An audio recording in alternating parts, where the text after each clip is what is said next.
चलिए आज हम लोग चर्चा करने जा रहे हैं राज्य व्यवस्था के अंतर्गत हम लोग चर्चा करने जा रहे हैं अनुच्छेद 1 की।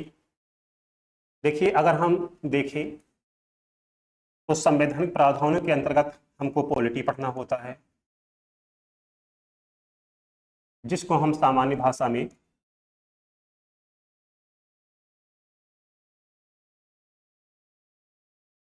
राज्य व्यवस्था बोलते हैं। दूसरा हमको इसमें पढ़ना होता है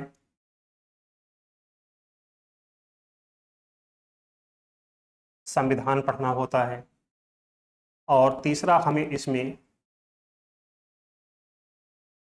सुशासन यानी कि गुड गवर्नेंस पढ़ना होता है। तो संविधान में या राज्य व्यवस्था के अंतर्गत तीन चीजें हम लोग पढ़नी होती हैं। एक तो राज्य व्यवस्था पढ़ना होता है, दूसरा हमें संविधान पढ़ना होता है, और एक हमको सुशासन यानी कि गुड गवर्नेंस पढ़ना होता है।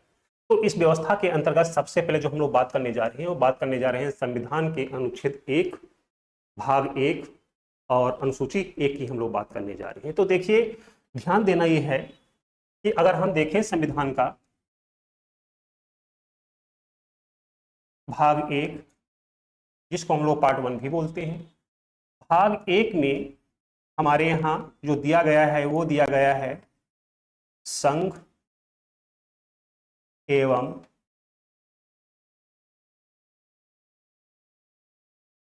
इसके राज्य क्षेत्र।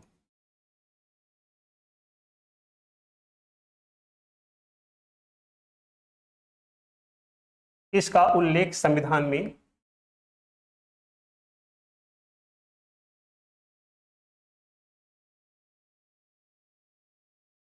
अनुच्छेद 1 से अनुच्छेद 4 तक किया गया है। भाग 1 जिसमें संघ और उसके राज्य क्षेत्रों का उल्लेख है। तो हम लोग पहले देखेंगे कि संघ किसको कहा जाता है, फिर इसके राज्य क्षेत्र क्या हैं, और इन राज्य क्षेत्रों को वैधानिक रूप से कितनी शक्तियां प्राप्त हैं उसको हम लोग देखेंगे, जिसका उल्लेख अनुच्छेद 1, अनुच्छेद 2, अनुच्छेद 3 और अनुच्छेद 4 में किया गया है। तो सबसे पहले इसमें एक ग्राफ बना लेते हैं हम लोग, एक डायग्राम, जिससे हमको आसानी रहेगी समझने के लिए, और आपको भी पता रहेगा कि मेंस में कॉपी लिखते कैसे हैं और कैसे प्रश्न आपसे आते हैं।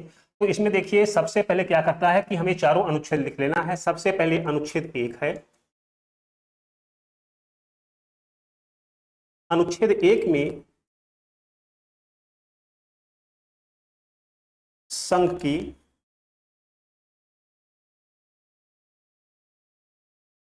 परिभाषा दी गई है। अनुच्छेद 2 में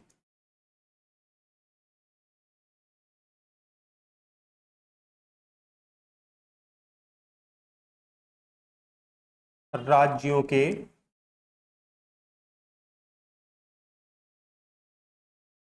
पुनर्गठन के संबंध में संसद को प्राप्त होने वाली शक्तियों का उल्लेख है।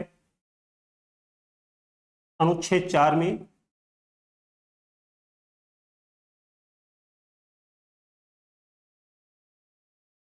जब राज्यों का पुनर्गठन किया जाएगा तो संसद के द्वारा कौन सी विधायी प्रक्रिया का पालन किया जाएगा।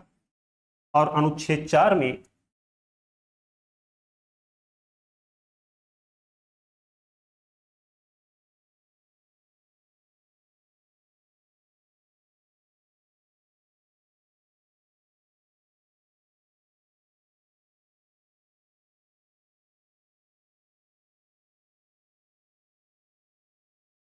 यह है अनुच्छेद 3। और अनुच्छेद 4 में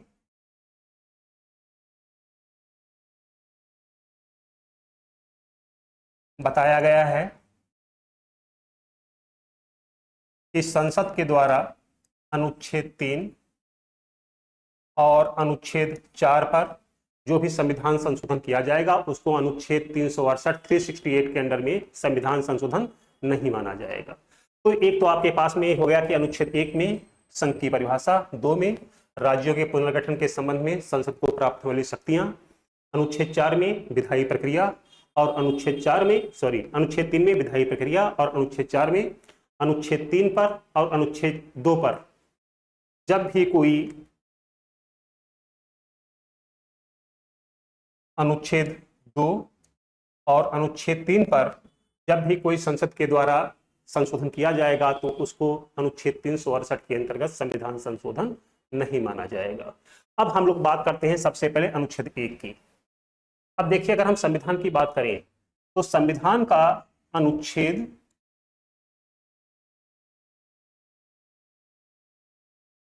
1, इसमें सबसे पहले हमारे देश की परिभाषा दी गई है, यानी कि भारत संघ जो है, भारत संघ की परिभाषा बताएगी भारत कहाँ किसको जाएगा, संघ कहाँ किसको जाएगा। सबसे पहले इसमें इसकी परिभाषा दी गई।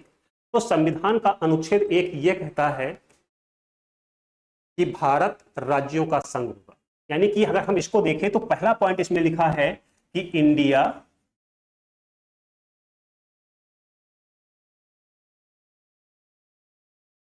जो कि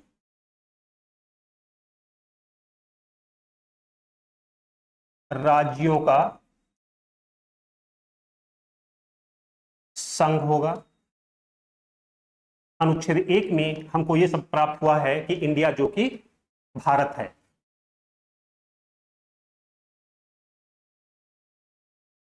यह राज्यों का संघ होगा। अब देखिए, हमारे संविधान में हमारे देश के लिए, भारत संघ के लिए दो शब्दों का इस्तेमाल हुआ है। एक शब्द इस्तेमाल हुआ है इंडिया और दूसरा शब्द इस्तेमाल हुआ है भारत। जब हमारा संविधान लिखा जा रहा था तो संविधान सभा में इसको लेकर काफी डिस्कशन हुआ था, काफी चर्चा हुई थी कि जो भारत संघ है, भारत संघ का नाम क्या रखा जाए।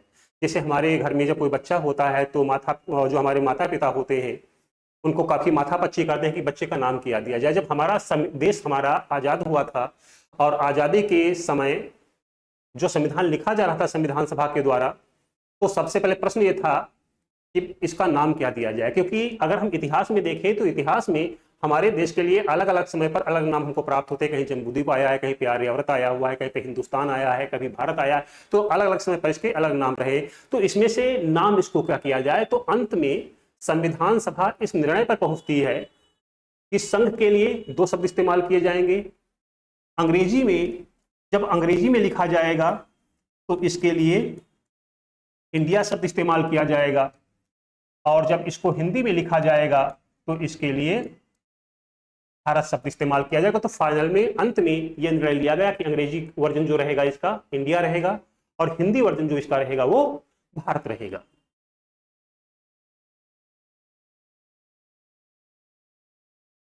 इसके बाद में कहा गया इंडिया जो कि भारत है, ये क्या होगा, ये राज्यों का संघ होगा। यानी कि इसके लिए जो वर्ड आया हुआ है संविधान में, यूनियन ऑफ द स्टेट।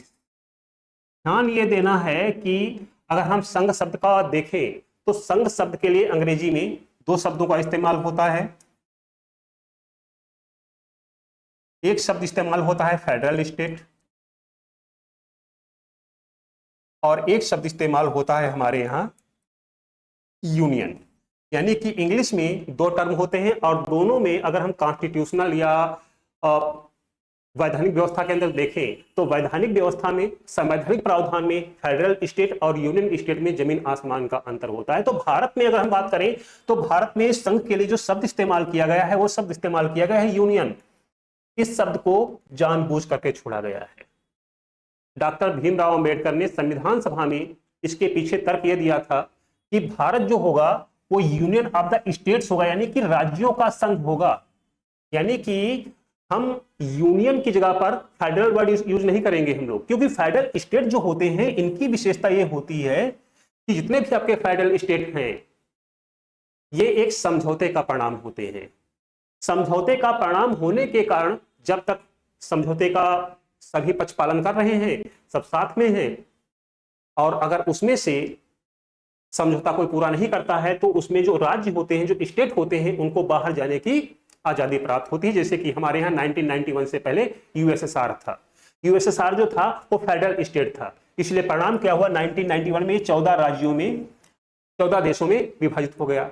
जबकि जो यूनियन स्टेट्स जो होते हैं, जो संघात्मक राज्य होते हैं, इनकी विशेषता ये होती है कि यहाँ के जो राज्य होंगे इनको संघ से अलग होने की शक्ति प्राप्त नहीं होती। और ध्यान देना, जहां जहां पर हम संघ शब्द इस्तेमाल कर रहे हैं आप इसको एक देश के रूप में आप देख सकते हो, लेकिन संविधान में इसके लिए संघ शब्द आया हुआ है। तो जो यूनियन स्टेट होते हैं, देखिए ये जो आपका फेडरल स्टेट क्या है, फेडरल स्टेट एक समझौते का परिणाम है ये, जैसे कि यूएसएसआर था 1991 से पहले। इसीलिए क्या हुआ कि 1991 में यूएसएसआर, जिसको हम लोग इसमें रसिया बोलते हैं, ये 14 देशों, अलग अलग देशों में विभाजित हो गया। लेकिन जो आपका यूनियन स्टेट होता है, यूनियन स्टेट की विशेषता ये होती है कि इसमें किसी भी राज्य को भारत संघ से या संघ से या यूनियन से अलग होने की शक्ति प्राप्त नहीं होती है। वैधानिक रूप से, विधिक रूप से राज्यों को यूनियन के साथ में ही रहना होता है। जैसा कि हमने एक बात जिक्र किया, डॉक्टर भीमराव अंबेडकर ने ये कहा था कि हमने union of the states word इसलिए यहां पर चुना हुआ है क्योंकि पहली बात तो यहां पर आपको यह ध्यान देना है,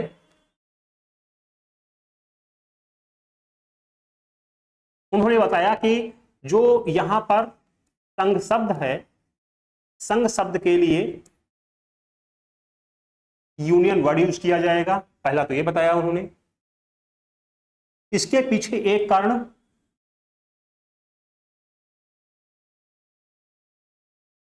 राज्यों को संघ से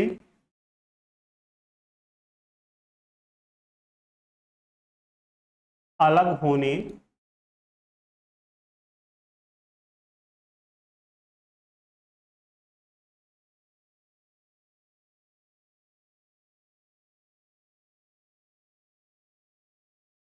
सबसे पहले इसमें ये डॉक्टर भीमराव अंबेडकर ने बताया कि जो यहां पर यूनियन स्टेट हैं, इसके लिए होगा क्या, जो राज्य होंगे, राज्यों को संघ से अलग होने की कोई भी शक्ति प्राप्त नहीं होगी।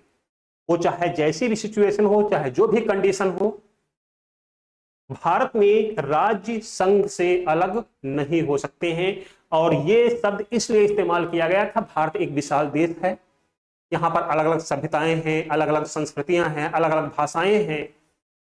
तो अगर यहाँ पर फेडरल स्टेट होता तो ये काफी हद तक संभावना ये बात की थी कि भारत से उनको अलग होने की अपनी आवाज को बुलंद कर सकते थे। जैसे नॉर्थ ईस्ट में अलग अलग राज्यों में अलग अलग मांग चलती रहती है, लेकिन भारत में किसी भी राज्य को यह शक्ति ही नहीं दी गई है कि वो संघ से अलग हो सके। और दूसरा ये बताया गया, भारत में जो राज्य हैं, राज्यों का जो गठन किया गया है, यह गठन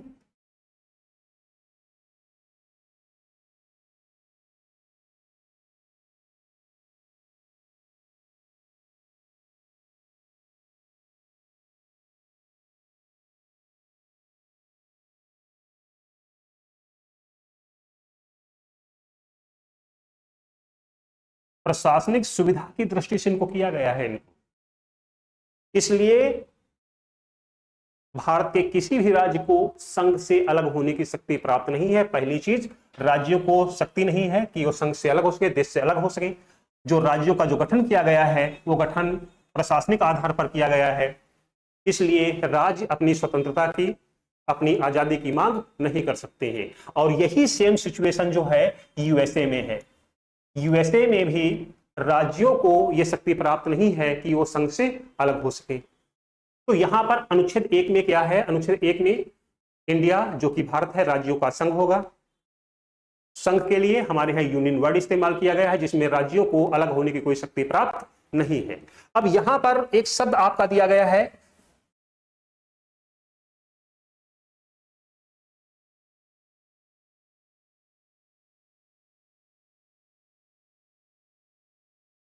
संघ राज्य।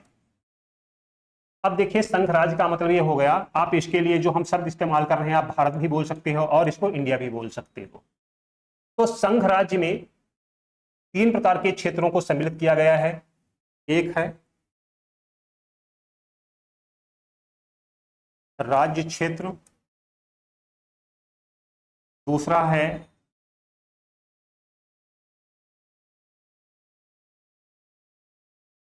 केंद्र राज्य क्षेत्र,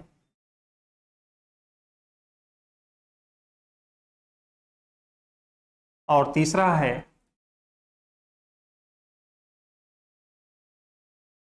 विजित क्षेत्र। हमारे यहाँ राज्यों को 3 पार्ट में, 3 भागों में विभाजित किया गया है। एक है आपका राज्य क्षेत्र, दूसरा है केंद्र राज्य क्षेत्र, और तीसरा है विजित क्षेत्र। जो आपके हमारे यहाँ राज्य क्षेत्र होते हैं, राज्य क्षेत्रों की विशेषता ये होती है कि इन क्षेत्रों में अपनी खुद की एक विधानसभा होगी, यहां का जो प्रशासन होगा, यहां का जो शासन होगा, वो शासन किसके नाम पर किया जाएगा? वो राज्यपाल के नाम से किया जाएगा।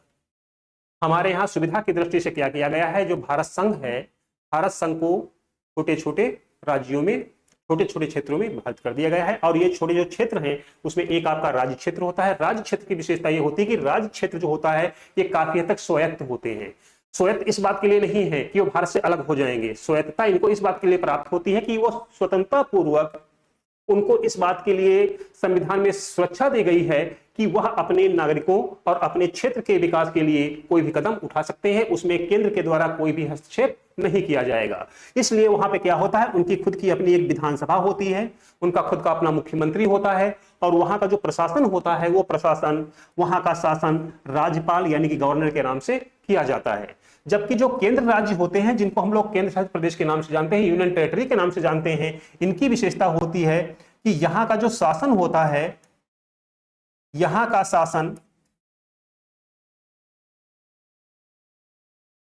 राष्ट्रपति के नाम से किया जाता है, और यहां के जो क्षेत्र होते हैं वो सीधे सीधे केंद्र सरकार के अंतर्गत आते हैं। अब आता है आपका विजित क्षेत्र। विजित क्षेत्र में यह प्रावधान किया गया है कि भारत एक संप्रभु राज्य होने के नाते भारत को इस बात की शक्ति प्राप्त है कि वह दुनिया के किसी भी देश से संधि करके भारत का कोई क्षेत्र दुनिया के अलग देशों को दे सकता है, दुनिया के किसी भी देश का क्षेत्र अपने भारत में विलय कर सकता है, युद्ध के द्वारा किसी भी क्षेत्र को जीत सकता है, वो मित्रता पूर्वक कोई भी क्षेत्र अपना दूसरे देश को दे सकता है। एक संप्रभु राज्य होने के नाते ये भारत के पास में पूरी की पूरी शक्ति इस बात के लिए प्राप्त है कि भारत जब चाहे तब किसी भी विदेशी भूमि का अधिग्रहण कर सकता है, समझौते के आधार पर, युद्ध के आधार पर, खरीदारी के आधार पर। जैसे कि जब हमारा संविधान 1950 में लागू हुआ था, 26 जनवरी 1950 को संविधान लागू हुआ, तो लागू होने के बाद में 1954 में पुद्दुचेरी, 1961 में गोवा, दादरा नगर हवेली, और 1975 में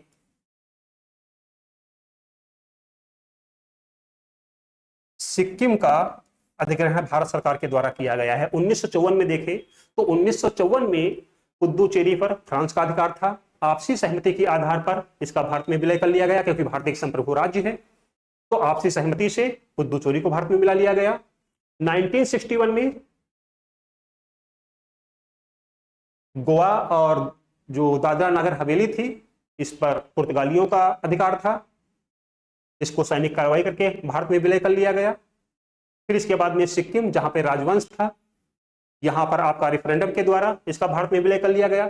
तो अगर हम देखें तो विजित क्षेत्रों में क्या आता है, विजित क्षेत्रों में भारत सरकार के द्वारा या भारत संघ के द्वारा जिनको भविष्य में भारत में विलय किया जाना है, वो विलय आपसी सहमति से हो सकता है, वो विलय युद्ध के माध्यम से हो सकता है, वो विलय खरीदारी के माध्यम से हो सकता है, और साथ साथ में भारत चाहे तो अपना कोई भी क्षेत्र लीज पर दे सकता है, अपने क्षेत्र को बेच सकता है, इस पर अंतरराष्ट्रीय स्तर पर कोई भी प्रतिबंध नहीं होगा। तो यहां पर आप बताया कि राज्य क्षेत्रों को भारत संघ को 3 पार्ट में डिवाइड किया गया। एक राज्य क्षेत्र जिसको हम लोग स्टेट बोलते हैं, यूनियन टेरिटरी केंद्र शासित प्रदेश होता है, और विजित क्षेत्र जिनको भविष्य में भारत में विलय किया जाना है। विलय करने के कोई भी माध्यम हो सकता है, लेकिन वो अंतरराष्ट्रीय विधियों, अंतरराष्ट्रीय कानून के तहत होना चाहिए आपका।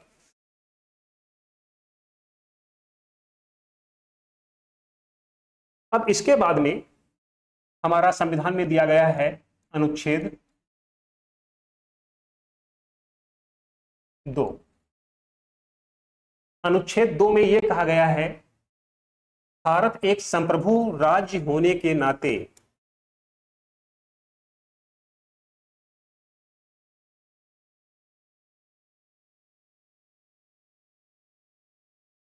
राज्यों की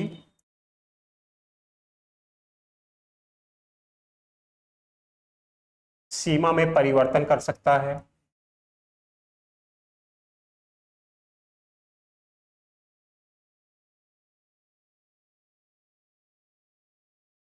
राज्य के क्षेत्र में परिवर्तन कर सकता है।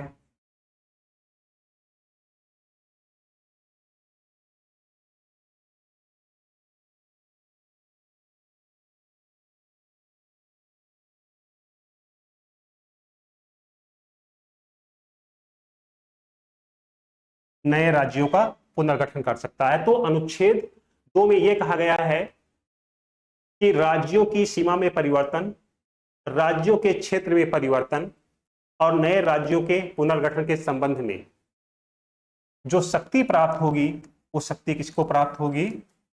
वो शक्ति प्राप्त होगी संसद को। ये शक्ति प्राप्त होगी संसद, अगर चाहे भारत की संसद, लोकसभा और राज्यसभा राज्य की सीमा में परिवर्तन कर सकती है, राज्यों के क्षेत्र में परिवर्तन कर सकती है, नए राज्यों का पुनर्गठन कर सकती है, दो राज्यों को लेकर के कोई एक तीसरा राज्य बना सकती है, इत्यादि इत्यादि।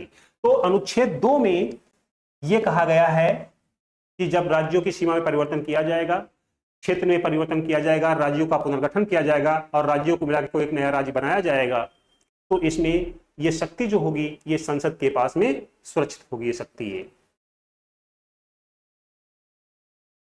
फिर इसके बाद में हमारे यहां दिया गया है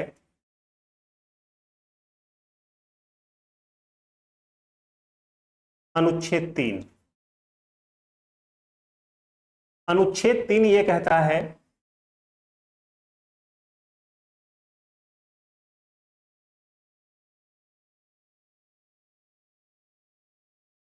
जब राज्यों की सीमा में परिवर्तन किया जाएगा, राज्यों के क्षेत्र में कोई परिवर्तन किया जाएगा,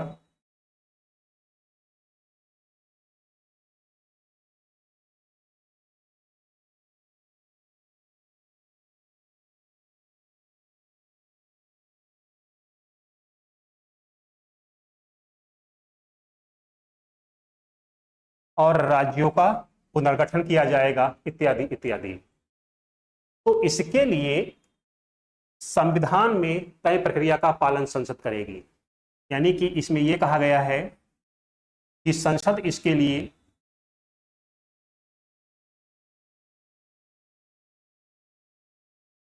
साधारण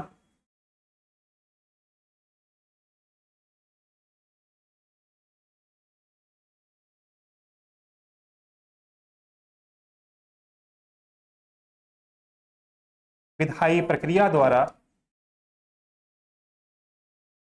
संसद इसमें कोई भी परिवर्तन कर सकती है। यानी कि अनुच्छेद 3 के अंतर्गत राज्यों की सीमा में परिवर्तन करना है, राज्य के क्षेत्र में परिवर्तन करना है, उसका आकार छोटा या बड़ा करना है, कई राज्यों को मिलाकर के एक राज्य बनाना है, दो राज्यों को मिलाकर के एक राज्य बनाना है। तो इसके लिए क्या किया जाएगा कि अगर हम देखें तो संविधान में अनुच्छेद 368 में संविधान संशोधन की प्रक्रिया का उल्लेख किया गया है। तो इस संविधान संशोधन की प्रक्रिया में अनुच्छेद 368 में जो संविधान संशोधन की जो प्रक्रिया है वो 3 प्रकार की है। एक साधारण बहुमत के द्वारा, एक विशेष बहुमत के द्वारा और तीसरा है विशेष बहुमत प्लस राज्यों के समर्थन के द्वारा।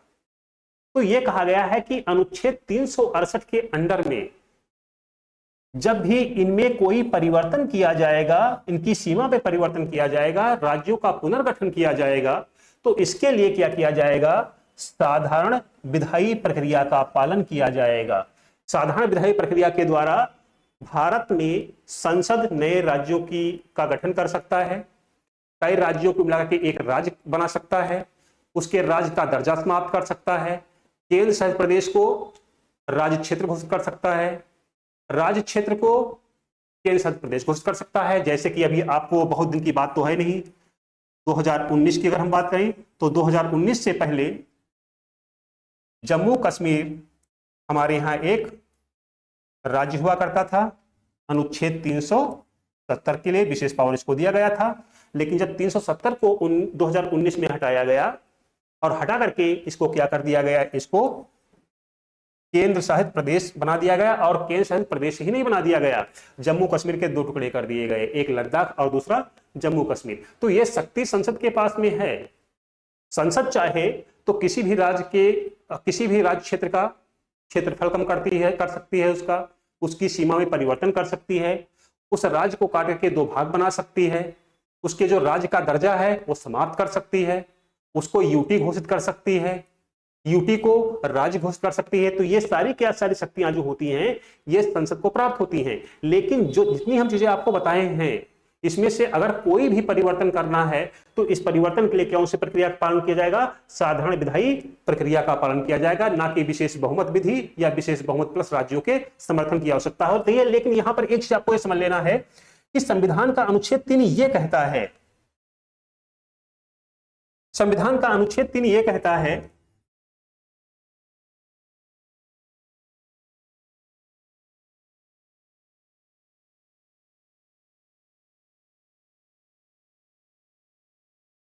यदि किसी राज्य का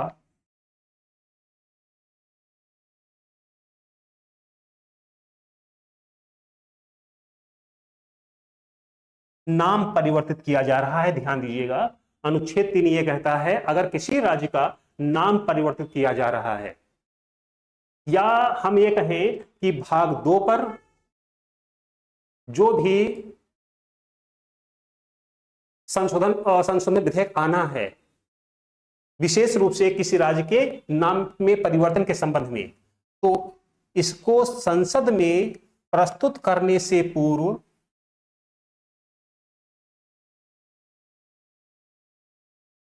राष्ट्रपति से अनुमति लेना आवश्यक होगा।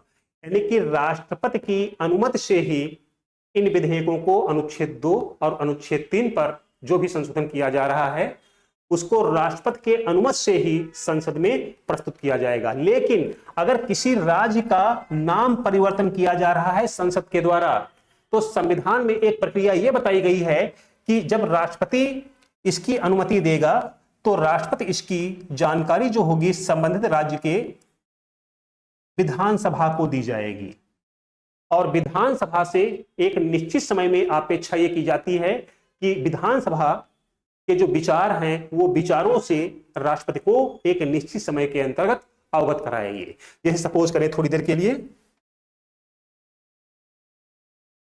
हम मान लेते हैं कि हमारा उत्तर प्रदेश है और उत्तर प्रदेश का नाम परिवर्तन करना है। तो जब नाम परिवर्तन करेगा तो नाम परिवर्तन की शक्ति किसके पास में है? ये संसद के पास में है, ये राज्यों के पास में नहीं है ये। लेकिन जब ये नाम परिवर्तन किया जाएगा संसद के द्वारा तो नाम परिवर्तन से पूर्व राष्ट्रपति से इससे अनुमति लेनी होगी उस विधेयक को संसद में प्रस्तुत करने से पहले। और राष्ट्रपति से ये आशा की जाती है, जो संवैधानिक व्यवस्था ये की गई है कि राष्ट्रपति जो हमारी उत्तर प्रदेश की जो विधानसभा है, विधानसभा से उसका मत जानने का प्रयास करेगा कि आपका मत क्या है जो इसमें नाम परिवर्तन के संबंध में। और विधानसभा को एक निश्चित समय दिया जाएगा और निश्चित समय के अंदर ये अपेक्षा की जाती है कि संसद और विधानसभा अपने विचारों से राष्ट्रपति को अवगत कराए। अब यहां पे प्रश्न ये उत्पन्न हुआ, अगर मान लेते हैं कि विधानसभा इस बात से इनकार कर देती है कि हमें अपने प्रदेश का नाम परिवर्तित नहीं करना है, तो आप ध्यान देना है विधानसभा के मानने से या विधानसभा के नाम मानने से इस व्यवस्था पर कोई भी प्रश्न नहीं खड़ा होता है। इस व्यवस्था पे बिल्कुल जो है डिनाई नहीं कर सकते हैं कि राष्ट्रपति उसमें नाम में परिवर्तन करने के लिए संसद को अनुमति नहीं देगा। यानी कहने का मतलब यह है कि विधानसभा चाहे चाहे ना चाहे, संसद चाहे तो नाम में परिवर्तन कर सकती है।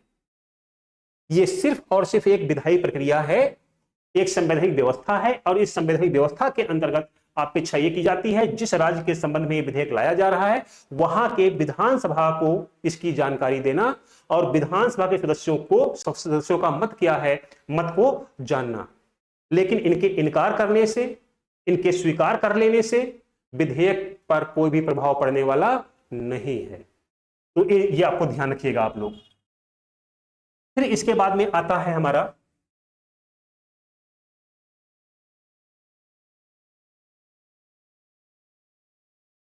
अनुच्छेद 4। अनुच्छेद 4 में यह कहा गया है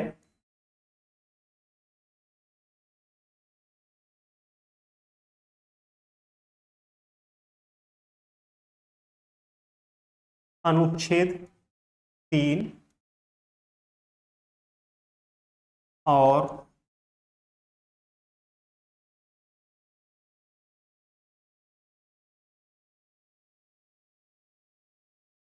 अनुच्छेद 2 और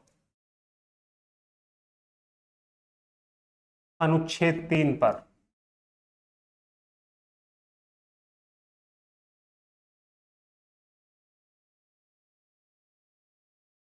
संसद द्वारा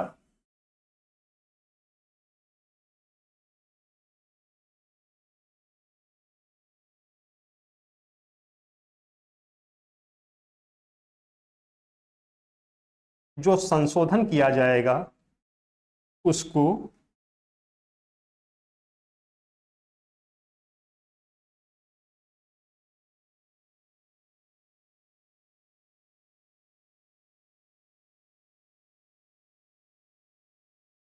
संविधान संशोधन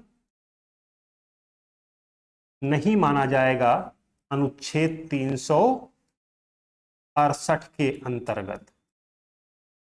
संविधान का अनुच्छेद 4 ये कहता है संसद के द्वारा अनुच्छेद 2 पर किया गया कोई भी संशोधन, अनुच्छेद 3 पर किया गया कोई भी संशोधन, अनुच्छेद 368 के अंतर्गत इसको संविधान संशोधन न मान के इसको एक सामान्य विधायी प्रक्रिया ही माना जाएगा, ना कि इसको संविधान संशोधन माना जाएगा। अब इसमें एक केस आता है, उसको ध्यान देना आप लोग है, ये आपका है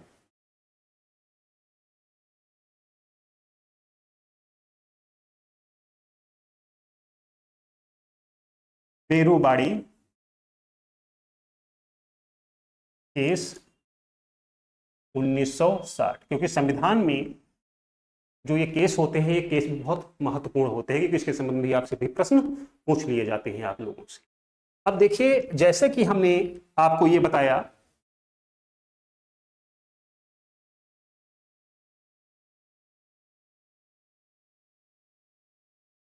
आर्टिकल 3, आर्टिकल 2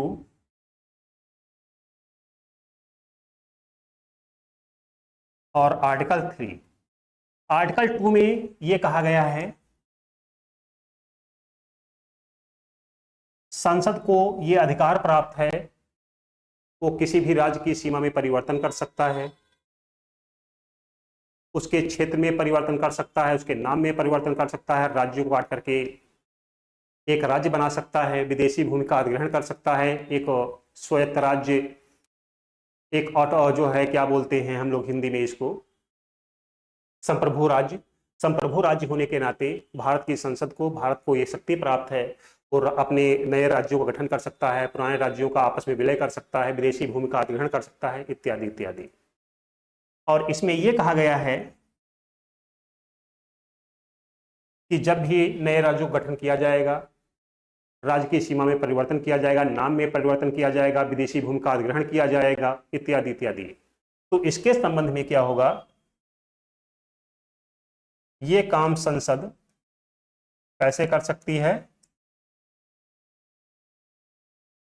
ये काम संसद साधारण विधेयक से कर सकती है, यानी कि इसमें विशेष बहुमत की आवश्यकता नहीं होती है। इसीलिए अनुच्छेद 368 के अंतर्गत संविधान आर्टिकल 2 और आर्टिकल 3 पर जो भी संशोधन किया जाएगा उसको संविधान संशोधन नहीं माना जाएगा उसको।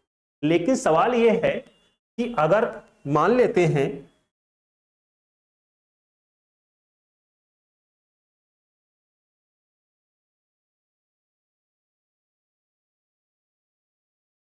हमारी कोई भारतीय भूमि है, उसे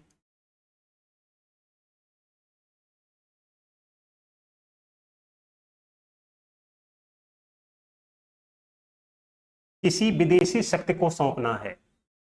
सवाल ये महत्वपूर्ण है। देखिए, अभी जो हम लोग बात कर रहे थे वो बात कर रहे थे नए राज्य गठन के बारे में। अब ये यहां पर ये आपका जो बारूवाली केस जो था, बारूवाली केस 1960 में, तो उसमें एक सवाल ये उत्पन्न हुआ, अगर किसी भारतीय भूमि को किसी विदेशी शक्ति को सौंपा जा रहा है, तो क्या इसके लिए भी संसद को साधारण विधेयक विधि का ही प्रक्रिया का पालन करना पड़ेगा? तो ऐसे में माननीय सर्वोच्च न्यायालय ने निर्णय यह दिया कि अगर भारतीय भूमि का किसी विदेशी शक्ति को सौंपा जा रहा है तो अनुच्छेद 3 में इस बात का उल्लेख नहीं है कि इसके लिए साधारण विधेयक की प्रक्रिया का पालन किया जाएगा। कहने का तात्पर्य यह है, अगर किसी भारतीय भूमि को किसी विदेशी शक्ति के हाथ में सौंपा जा रहा है तो सुप्रीम कोर्ट के निर्णयानुसार यह कहा गया है कि इसके लिए संसद को विशेष बहुमत विधि की प्रक्रिया का पालन किया जाएगा। और जबकि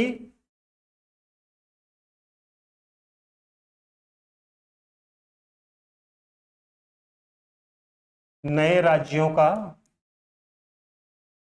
गठन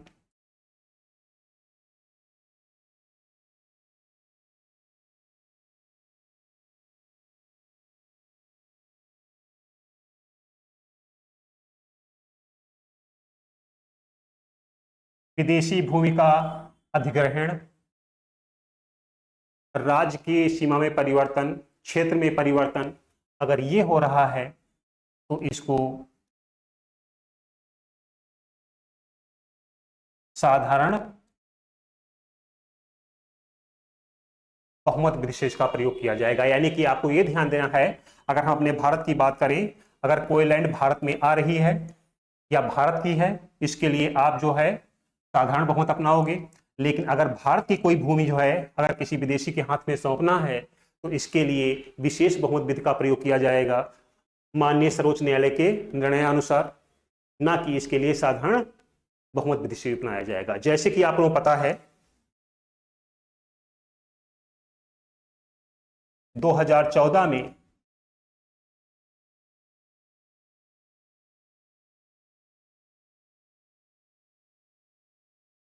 बांग्लादेश और भारत के मध्य भूमि की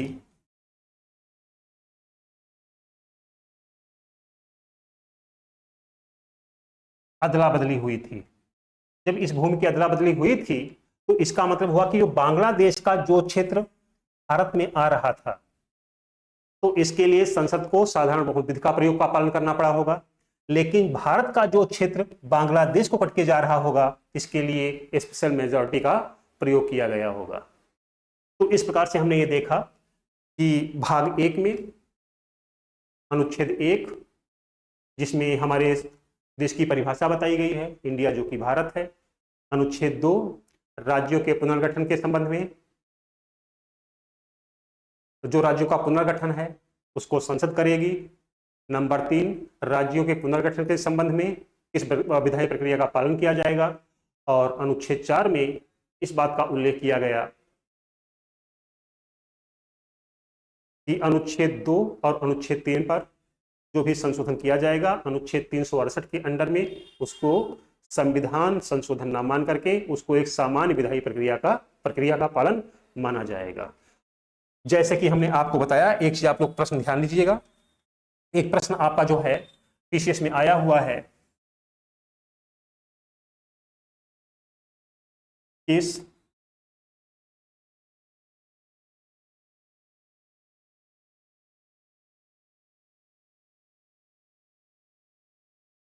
संविधान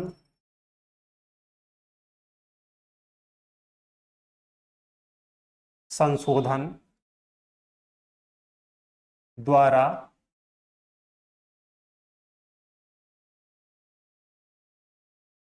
भारत से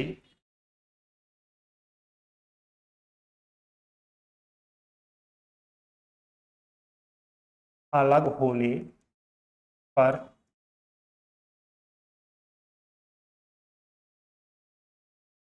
पाकिस्तान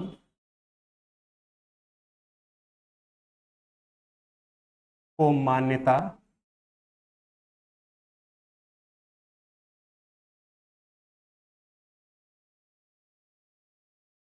दी गई। ये आपका एक प्रश्न आया था आपका पीसीएस में। इसमें आपका था 9वां संविधान संशोधन, 10वां संविधान संशोधन, 11वां संविधान संशोधन और 12वां संविधान संशोधन। तो जैसे हमने बताया था आपको बारू वाले केस में, जब सर्वोच्च न्यायालय ने बोला कि साधारण विधेयक विधि से संसद भारतीय भूमि को विदेशी शक्ति को सौंप नहीं सकती है, तो इसके लिए बारू वाले केस में 9वां संविधान संशोधन किया गया और 9वें संविधान संशोधन के माध्यम से जो पाकिस्तान का क्षेत्र भारत से बाहर गया था उसको पाकिस्तान के रूप में उसको मान्यता प्रदान की गई है। अब इसके बाद में जो संविधान में आपका आता है वो आता है नागरिकता संबंधी प्रावधान।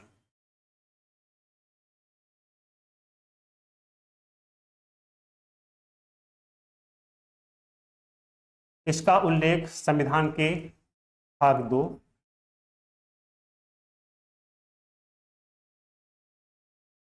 अनुच्छेद 5 से 11 में किया गया है। अब देखिए आप लोगों को कई बार कोशिश होती है कि आप लोग जो है संविधान के अनुच्छेदों को याद करने में आप लोग बहुत दिक्कत होती है, जबकि संविधान के अनुच्छेदों को याद करना उतना ही आसान काम है जितना आपके लिए पिज्जा खाना है, जितना आपके लिए केक खाना है। बहुत इजी होता है, बहुत ही सरल कार्य होता है संविधान के अनुच्छेदों को याद करना। तो हम लोग जो अगर नागरिकता की बात करेंगे तो नागरिकता का उल्लेख भाग 2 अनुच्छेद 5 से 11 में किया गया है। इसकी हम चर्चा आप लोगों से बाद में करेंगे। नमस्कार।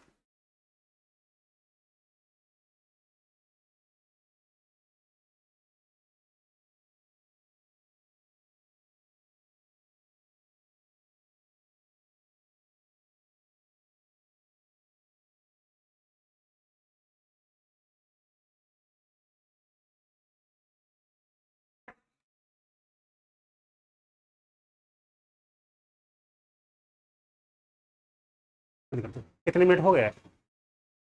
आधा